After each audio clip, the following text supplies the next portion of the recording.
Gianni Versace est né à Reggio de Calabria le 2 décembre 1946, où il a grandi avec son frère aîné Santo, sa sœur cadette Donatella, son père et sa mère Francesca. Il avait une sœur aînée, Tina, décédée à l'âge de 12 ans 18 d'une infection au tétano maltraité.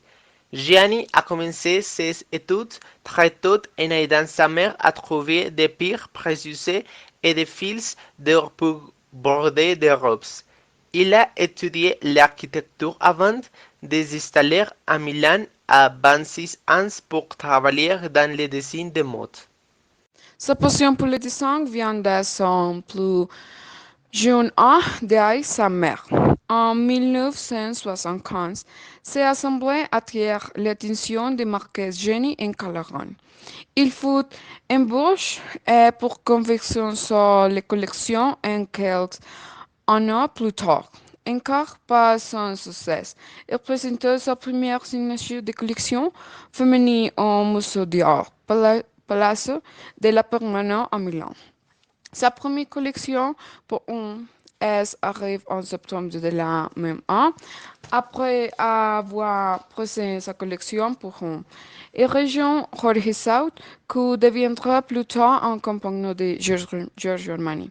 Avec le succès rencontré pour Gianni, il ouvre la première boutique Versace à Milan, en Italie, en 1978, et sa popularité fut immédiate. Gianni contrôlait de la conception à la commercialisation.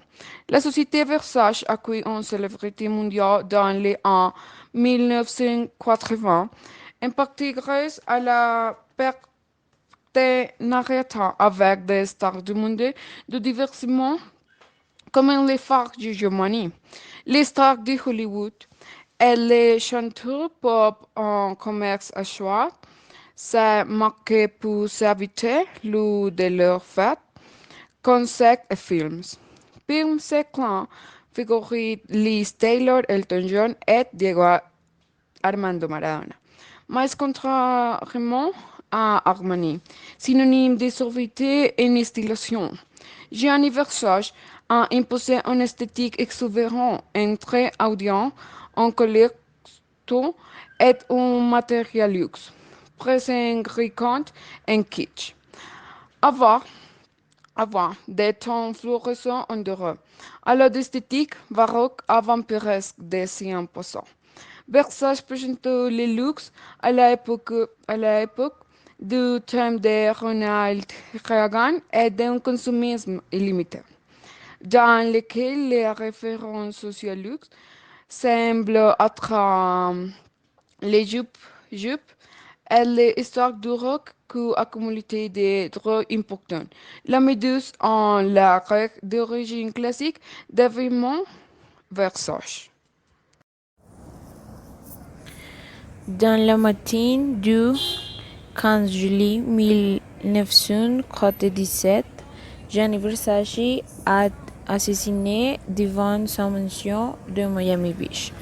Le designer italien de 50 ans retourne à la maison après avoir déjeuné dans un café quand Andrew Cunanan, un travailleur du sexe de 27 ans, lui a tiré à bout portant sur la nuque et le cou. Versace est mort sur le coup.